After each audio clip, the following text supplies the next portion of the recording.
चलिए रुक करते फटाफट खबरों की ओर। ठंड को देखते हुए सीएम योगी ने दिए सख्त निर्देश, सभी रैन बसेरों को 10 नवंबर तक शुरू करने के निर्देश।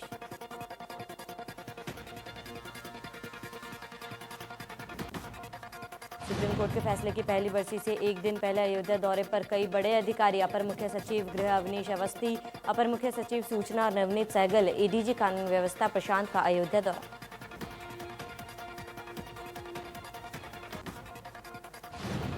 इस बार अयोध्या में बाराबंकी के दिए जलाकर मुख्यमंत्री दीपोत्सव का शुभारंभ करेंगे, लेकिन अयोध्या के दीपोत्सव से पूर्व बाराबंकी में यहां के बने बिना तेल की 3 घंटे जलने वाले दिए की अनुपम छटा देखने को मिली। अयोध्या में चौथे दीपोत्सव के आयोजन को लेकर हुआ भूमि पूजन, राम की पेड़ी पर किया गया भूमि पूजन, अवध विश्वविद्यालय के कुलपति ने किया भूमि पूजन। राम की पेड़ी के 24 घंटों पर लगाए जाएंगे 5,50,000 दीप, अवध विश्वविद्यालय को दीप जलाए जाने की मिली है जिम्मेदारी। अयोध्या में राम मंदिर के पक्ष में आए फैसले की पहली वर्षगांठ 9 नवंबर को किसी भी तरह के आयोजन पर जिला प्रशासन ने रोक लगा दी। जिला प्रशासन ने बिना अनुमति के कार्यक्रम करने पर कार्रवाई का भी निर्देश दिया है। वहीं आपको बता दें कि जिला प्रशासन ने ये रोक कोविड-19 के संक्रमण को देखते हुए किया।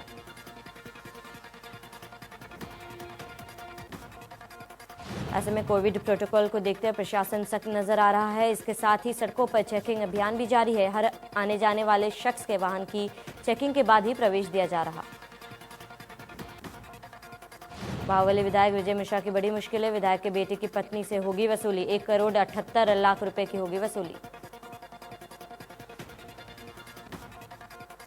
कमिश्नर ने पट्टाधारक की अपील खारिज कर दिया वसूली का आदेश है। तहसीलदार की टीम गठित कर दिया जाएगा नोटिस। महोबा में इंद्रकांत त्रिपाठी हत्याकांड मामला, मृतक इंद्रकांत के भतीजी का वीडियो वायरल, मुख्यमंत्री और राज्यपाल से लगाई गुहार। साथ ही एसपी को भगोड़ा घोषित कर इनाम घोषणा करने का मांग। चाय की दुकान की कुर्की से कुछ नहीं होगा, मणिपाल पाटीदार की पूरी संपत्ति की जांच हो। सोनभद्र के जरहा ग्राम पंचायत में शौचालय में भ्रष्टाचार की खबर को इंडिया न्यूज की खबर का असर देखा। खबर दिखाने जाने के बाद डीएम ने बड़ी कार्रवाई की।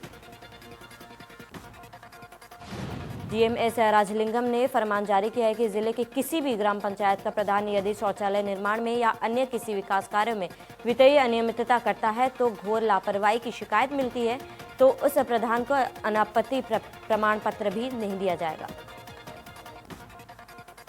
गोंडा में घाघरा नदी के किनारे बसे परसोली गांव के लोगों के सामने घर बनाने के लिए जमीन का संकट खड़ा हो गया है। इनके घर घाघरा नदी की कटान के जद में आकर पानी में समा चुका है।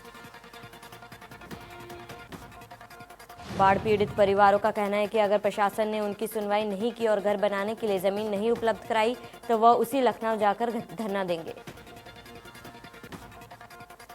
गाजियाबाद में फूड सेफ्टी विभाग की छापेमारी, 5 टीमों ने दीपावली के मद्देनजर की छापेमारी। मिठाई की दुकानों में टीम ने की छापेमारी। उन्नाव के बांगरमो कोतवाली में तैनात सिपाही कमलेश पाल का एक स्टेज शो पर बारबालाओं के साथ डांस का वीडियो वायरल।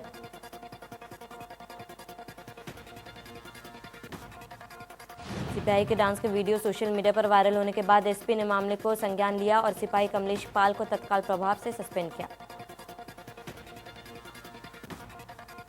आजमगढ़ के दीदारगंज थाना इलाके में चेकिंग के दौरान पुलिस और बदमाशों में मुठभेड़ हो गई। मुठभेड़ में इनामी बदमाश घायल हो गया। पुलिस ने मौके से बाइक, असलहा और कारतूस बरामद किया है। वहीं इस एनकाउंटर पर एसपी ने बताया कि घायल बदमाश शातिर किस्म का साइबर अपराधी है। लखनऊ पुलिस और बदमाशों में मुठभेड़, पुलिस मुठभेड़ में 2 बदमाश घायल, घायल बदमाशों को अस्पताल में कराया गया भर्ती।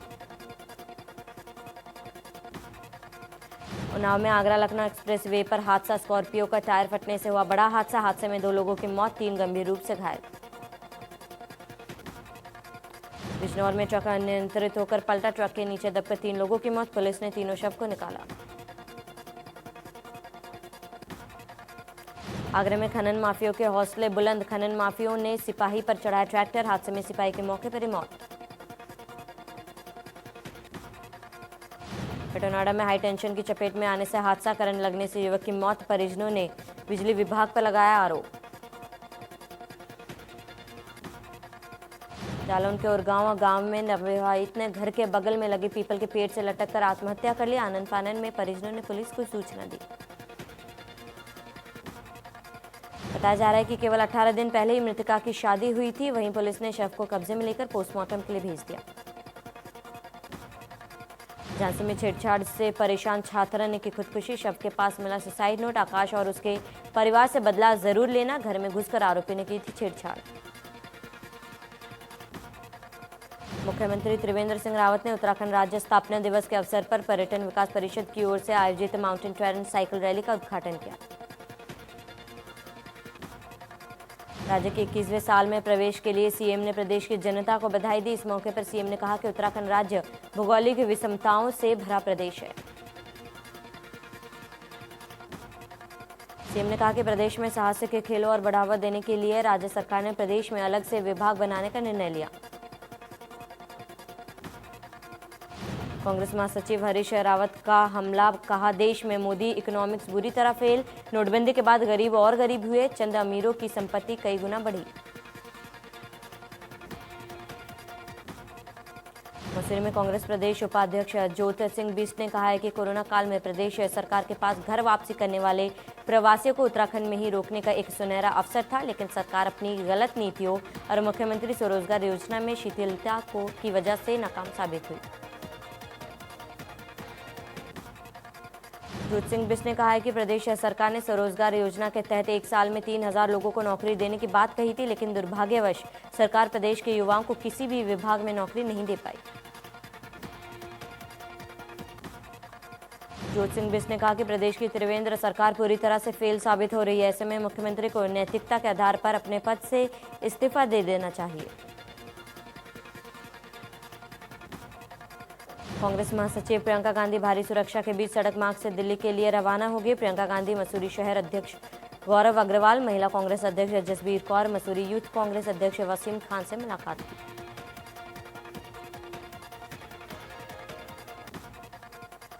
सभी ने प्रियंका गांधी को फूलों का गुलदस्ता देकर उनका स्वागत किया। प्रियंका गांधी ने सभी से कांग्रेस को मजबूत करने के लिए काम करने का निर्देश दिया। मसूरी महिला कांग्रेस अध्यक्ष जसबीर कौर ने बताया कि प्रियंका गांधी के सभी कार्यकर्ताओं को 2022 चुनाव के लिए तैयार रहने को कहा और कांग्रेस की रीति और नीति को घर घर तक पहुंचाने को कहा। कोरोना संक्रमण से बचाव के प्रति लोगों को जागरूक करने के लिए हरिद्वार पुलिस ने आज मुख्य बाजारों में फ्लैग मार्च किया। एसपी सिटी कमलेश उपाध्याय के नेतृत्व में ये फ्लैग मार्च निकाला गया।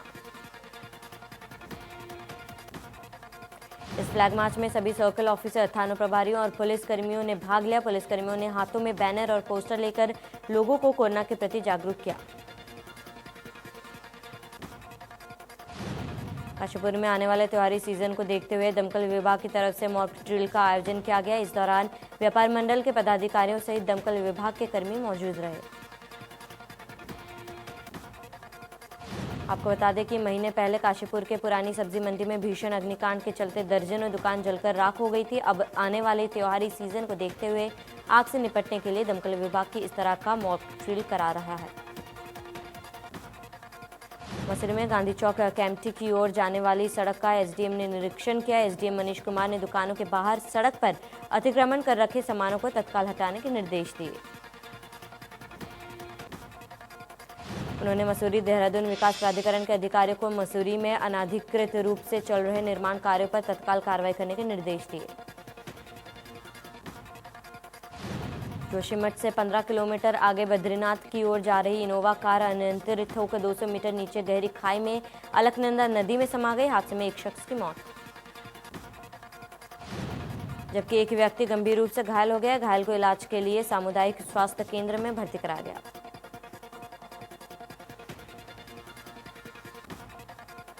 रुड़की की झबरेड़ा थाना इलाके में पुलिस ने अपने पति की हत्या करने वाली नवविवाहिता को गिरफ्तार किया है। झबरेड़ा पुलिस के मुताबिक नवविवाहिता अपने पति के नशे की आदत से परेशान थी। उत्तराखंड में कोरोना संक्रमितों के मामले बढ़ रहे हैं। शनिवार को 898 नए संक्रमित मिले, वहीं 8 मरीजों की मौत हुई। फिलहाल राज्य में सक्रिय मामलों की कुल संख्या 3,890 है। शनिवार तक कुल संक्रमितों की संख्या 65,036 हो गई। कोरोना वायरस के दैनिक मामलों में आज गिरावट दर्ज की गई। शनिवार को सामने आए कोविड के 50,357 नए मामलों की तुलना में पिछले 24 घंटे में 45,674 नए मामले सामने आए। वहीं मृतकों की संख्या में भी भारी गिरावट देखी गई। शनिवार को जहां 577 मरीजों की मौत हुई, वहीं पिछले 24 घंटे में 559 लोगों की मौत हुई। मंत्रालय के आंकड़ों के अनुसार देश में संक्रमण मुक्त होने वाले मरीजों की संख्या 78,68,968 है। पिछले 24 घंटे में 49,082 मरीजों ने वायरस को मात दी। आंकड़ों के अनुसार देश में सक्रिय मरीजों की कुल संख्या 5,12,665 है। पिछले 24 घंटे में इसमें 3,967 मरीजों की कमी हुई। दिल्ली एनसीआर में लगातार तीसरे दिन जहरीली हवा से राहत नहीं मिली। आज सवेरे भी दिल्ली में कई स्थानों पर AQI 400 के पार दर्ज की गई।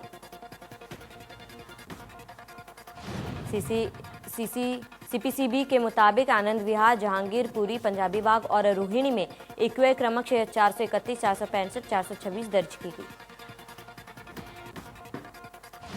पृथ्वी विज्ञान मंत्रालय की वायु मानक संस्था सफर के अनुसार पड़ोसी राज्य हरियाणा, पंजाब और उत्तर प्रदेश में पराली जलाने की 4,528 घटनाएं दर्ज की गई।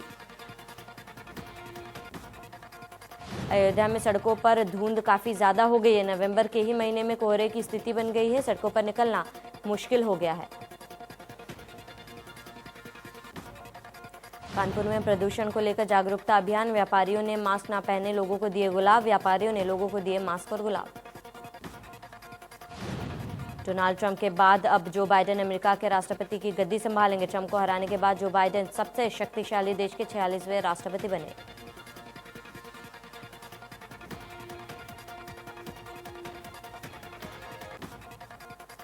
अमेरिकी राष्ट्रपति चुनाव जीतने के बाद जो बाइडेन ने अमेरिकी जनता को संबोधित किया। बाइडेन ने कहा कि इस देश के लोगों ने बात की है, उन्होंने हमें एक स्पष्ट जीत दिलाई है। यह जीत पूरे देश की जनता की जीत है।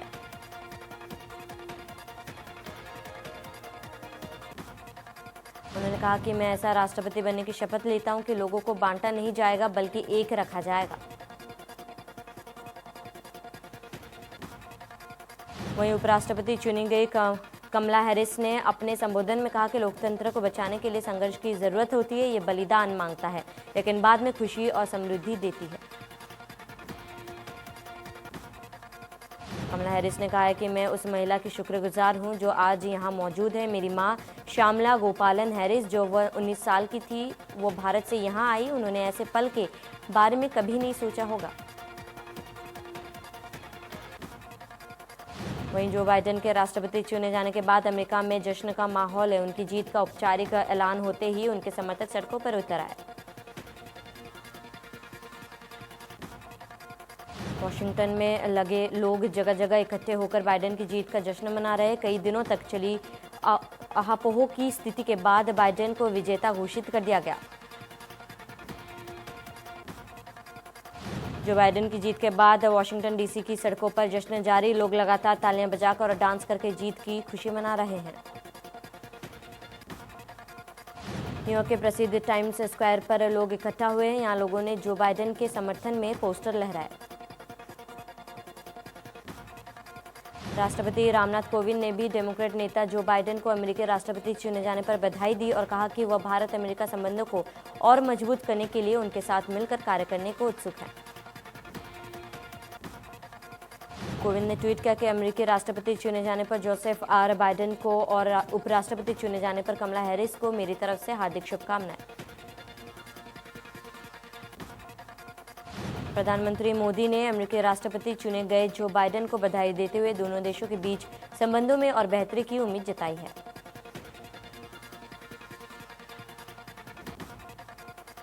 साथ ही उन्होंने उपराष्ट्रपति चुनी गई कमला हैरिस को भी बधाई दी है। उन्होंने कमला हैरिस को टैग करते हुए लिखा कि आपकी कामयाबी नई राह दिखाने वाली है और सभी भारतीय अमेरिका नागरिकों को इस पर गर्व है। कांग्रेस अध्यक्ष सोनिया गांधी और पूर्व अध्यक्ष राहुल गांधी ने बाइडेन के अमेरिका का राष्ट्रपति और भारतीय मूल की कमला हैरिस के उपराष्ट्रपति निर्वाचित होने पर उन्हें बधाई दी।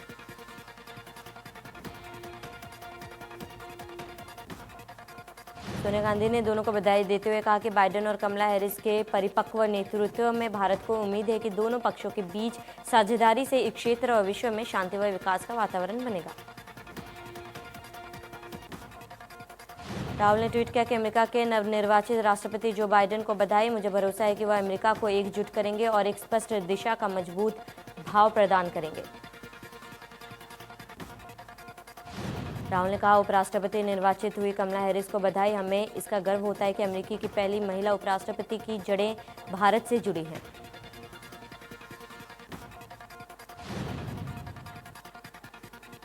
बिहार में एग्जिट पोल में महागठबंधन और एनडीए में कांटे की टक्कर। इंडिया न्यूज डीवी रिसर्च के एग्जिट पोल में एनडीए गठबंधन को 110 से 117, वहीं महागठबंधन को 108 से 123 सीटें मिलने का अनुमान। भाजपा के वरिष्ठ नेता लालकृष्ण आडवाणी का 93 साल के हो गए हैं। उनका जन्म 8 नवंबर को कराची के एक सिंधी परिवार में हुआ था।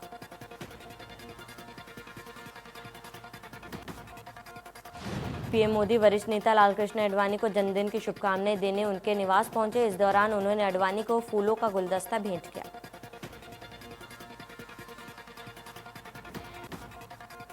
पीएम मोदी ने वरिष्ठ नेता के साथ जन्मदिन के मौके पर केक काटा और उन्हें खिलाया। आडवाणी ने भी पीएम मोदी को केक खिलाया।